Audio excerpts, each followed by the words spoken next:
In trading, knowledge is power, and lack of knowledge in what you're doing can be costly, very costly. So you need a solid foundation of quality market education. Whether you're new to trading or a seasoned veteran looking to add advanced strategies to your arsenal, there's always something to learn and something to improve on. And now you can access the same knowledge that professional traders receive with Market Rebellion's Trading Education.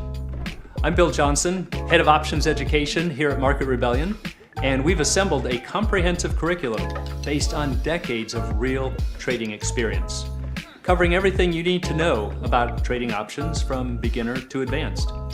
We go way beyond the nuts and bolts of options theory to teach you how to apply specific trading strategies and the techniques needed to adapt your trades when markets shift. Regardless of your goals, you'll gain access to the education you need with easy-to-consume lessons so you can learn to trade with confidence, enhance your knowledge, and master the practical skills required for market success. So please join us for in-depth trading education only from Market Rebellion.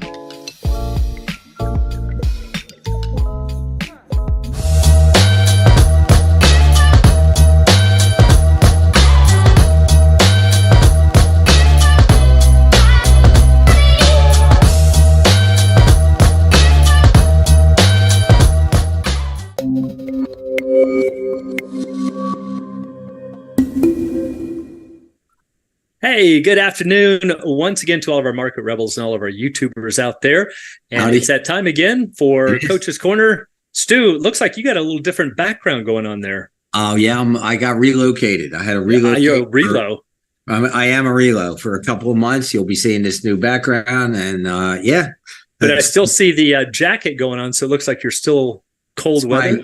It's my firm I used to work for, TFM Investment Group. That was very cool. Yeah, it's still around. So not the firm, but the jacket is. Anyway, today, first down day in 9 sessions, 9 trading sessions. So I know it looked like we were doing so good, but it is only one day. So we'll have to see what tomorrow and next week brings. But what were we down? I'm just kind of looking here. I think the Dow was down, what, 0.5%? Yeah, a little bit down, like 0.8%. We're down on the everything's kind of under 1%. So definitely not a sell-off by any stretch. But Bill, you and I were just talking how 200 points is a half of a 1%. I know. You know, it used to be 100 points. 100 points was like unfathomable. Whoa. And now 200 points is, you don't even think about it. So, times are changing, man. Definitely nothing. But something that we talk a lot about during Q&A, and we find a lot of people making mistakes, is this whole thing about the word risk. And so I thought that would be a really good topic for us today. And as always, for anybody who's new out there, we like to start off with a little thought question, and we call it Chalk Talk for our Coach's Corner here. So here's our question for today. You have 2 30-day vertical spreads on the same stock. So we're assuming that everything else is the same. One of them, however, because we're using different strikes, it's going to cost you $4 and therefore allow you to make one. So these are $5 spreads. A second one will cost only $1 to make 4. And I know you know where this is going. So here's the question I want everybody to think about. Which of these is riskier? Yeah. Which is riskier? And we hear this a lot. The market should tell you. Keep that in mind as you try and answer this question. The market should tell you which is riskier. That's what markets do. that's really what markets do, right, Bill? I mean, that's the function of the market. Sure. One of the, absolutely. Yeah. The thing that we want people to see, though, is that what most people will do is they'll say, well, I'm only risking $1 to make 4. And if they say I'm only risking $1, they're saying it has almost no risk. And so if you're falling into that camp, we want you to think about that. And so what we're going to do today is to show you why the market prices different assets, whether it's a stock, bond, vertical spread, whatever, the way that it does. There's a basic mechanic that's going on there. And so we're going to talk about risk. And keep in mind, everyone, as Bill's talking about this, as we are talking about this, that $1 is $1. Right, $100 is $100, $1,000 is $1,000, but yet to you it may mean one thing, and to somebody else it may mean another thing. However, it's still $1,000, right? The $1,000 remains constant. The rest of it is really just relative to how you look at it, maybe how much you have, maybe how much you don't have, you know, that kind of thing, which is all very subjective and really outside the box. But at the end of the day, $100 is $100. Yep. So the thing that we want to show you here is that price is not risk. So if you find yourself falling into this camp where you say, oh, this has lower risk because it only costs 30 cents, and this one over here costs $6, therefore this has less risk. What you're doing is you are using price to define risk. Yeah. And that's what we're going to find out here, is that price is not risk. It's a reflection of risk. And that'll make more sense once we go through the presentation. So that's what we're here to find out, is this whole idea why traders like to talk about risk in terms of price. And it can really get you into some trouble. So let's start with risk and reward. That's what it's all about. All investments are priced according to risk. Maybe people have to, Bill, maybe people have to stop and breathe for a minute and think about possibly redefining the word risk. Oh, that's exactly what we're talking about, for sure. Now, everybody has like a notion of what they think risk is, but maybe there's another angle to it that we haven't considered. I often say, think about the things you can't see instead of the things that you can see. The things that you can see are right in front of you, and if you could see it, everybody else could see it. But think about the things you can't see. So think about risk. About how else can I define risk, and what does it really mean to the outcome? Yeah. So that's the thing here. What you want to remember, one of the major points of this presentation, is that risk is the probability that you'll end up with a loss. That's at least the basic definition that we use in finance. There are subtle changes to that, but that's what we want you to think about. If there's a very high chance for a loss, then we would say it's high risk.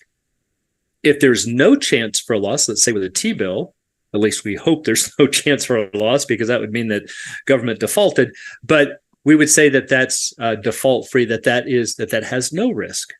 But the thing that you have to get from it is that risk is not defined by the amount of money in the trade. And this is what we find everybody does. Yeah, really, really important. It just skews your whole thinking, trade, the whole thing. It just leads you down a path that, you know, makes you think something that is completely off base. In fact, probably more completely opposite. Yeah, exactly. So rather than just talking about that, and I find that a lot of people just say, oh, well, there's a risk reward connection. As risk goes up, the reward goes up, or whatever. Well, that sounds good, but why?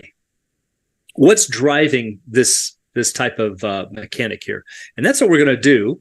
We're going to spell it out for you and really show you why that happens. We're going to do this by playing kind of a hypothetical pricing game. I'm going to present 3 games, and you have to figure out how much you would pay for the chance to win $100 for each of these 3 games. So for all 3 games, the prize is always the same. We're going to just fix it at $100. And we're going to see what happens when we introduce risk. All right. So you with me so far, Stu? Let's go take a look at these. I am with you. I like to play games. I was just watching the new Let's Make a Deal. So there we go. So before we get started, please visit us at marketrebellion.com/get started. For anybody who's new, we have a ton of great information, classes, videos, and things to help you get started with options. So can't beat free. Go out and check that out. It's free. It's for me. So let's start off with game number one. So here's game number one, Stu. Let's say I'm in a front of a room. Maybe we've got all of our YouTubers out there. We're in an actual room, and I'm standing up here with a fresh, crisp $100 bill. Yeah. And I like it's yours. You just have to do one thing. You have to be the high bidder. So we're going to treat this like a market, right? This could just as easily be a bond. It could be a call option. It could be anything. Piece of art. It could be a car. It could be anything. Anything, right? You have to figure out what it's worth. So I turn it out there and I say, okay, let's open up the bidding at $1. Do I hear 2, 3, 4, and so on? And pretty soon we're going to see the bid start to roll in. And in this example, we're going to get really close to $100. Now, theoretically, it's worth exactly 100 because there's no delay. It's not like I'm going to send it to you in the mail a year later. There's no time value of money. It's just come up and get it. And that doesn't mean that you draw that line, everyone, right? It doesn't mean you could pay 100. It means that's what it's worth. Right. If you want to get something out of it, you got to buy it for less than what it's worth. Like anything, right? Right. So we might see the market start to stall out here just below 100. But let's back up for a moment. Why wouldn't we see the bidding stop at 70? Well, the reason is because I'm an 80 bid. Because it's a free $30. We could restate that as if you're willing to pay 70, you're going to be $30 better off guaranteed. Well, who wouldn't take the $30 for sure? And Scotty comes in, and then Sugar Mama comes in, and so on and so on. And what do we call these people? Bidders. Competition. Right. The bidders come in. Everybody's competing for the $100 bill. What would you pay? What would you pay for it? What would you pay for it? Right. It's not really about your disappointment. Oh, I didn't get it for 80. Yeah, no kidding, you didn't get it for 80. Right. Because somebody else was willing to pay 90 for it. That's right. And the reason is that person realized there's no reason not to. It's just free money. And because of that, it's going to get bid up to where it's just basically the cost of carry. It's going to just trade for the time value of money. Which in this example, we eliminated because it was that day. It's instant. Right. But the point to see is because it's guaranteed, the price is going to get pushed very high. All right, so we want you to hold that thought. Let's go into game number 2. Mm-hmm. Game number 2, same $100 bill. Wait, hold on. Can we do a timeout there for a second? Can we back there? What if you were going to bid for that? Think about the other side of that one. Where would you sell it to somebody if somebody was willing to bid for it? It's a $100 bill. Would you sell it for $99? Would you hit that guy's bid? Right. If it was worth $100, would you sell it for $99? Good point. Or would you sell it for $101? Right. You could say, somebody could pay you $101 for a $100 bill. Would you do that? Of course. Yeah, of course. Right. Well, welcome to the world of market making. Right. Nobody's going to do that. So that's why we know that it's going to start to get very, very close to 100. All right, so now let's go on to game number 2. I'm going to hold up another fresh, crisp $100 bill in front of the room. But this time, Stu, there's a little twist to the game. Actually, a big twist. I'm going to flip a coin. And let's say if it comes up heads, then you're going to get the $100. Otherwise, you lose the amount you bid. Okay. Just like a market. If the option doesn't pay off, you lose what you paid. I'm assuming the same thing on the tail side? Yeah, or we could say that they get to choose heads or tails, but it's going to come down to a coin flip, a 50-50 shot. Okay. So I open up the bidding to the room, and now we're going to get something like this. We're going to start to stall out around $50, maybe even 45. Theoretically, this is worth exactly 50, because if you could play it over and over, and let's say if you, on average, had to play twice to win once, you would have to pay $50 twice. That's $100. You would win 100. You would just break even, and therefore that would be the fair value. Yeah. Now, keep in mind, this isn't the guy that. What was that guy's name? I can't remember. Like the guy. This isn't walking into a roulette wheel and betting black and white one time and walking away. This is over and over and over again. Yep. It's a black, heads or tails, heads or tails, heads or tails. What would you bid?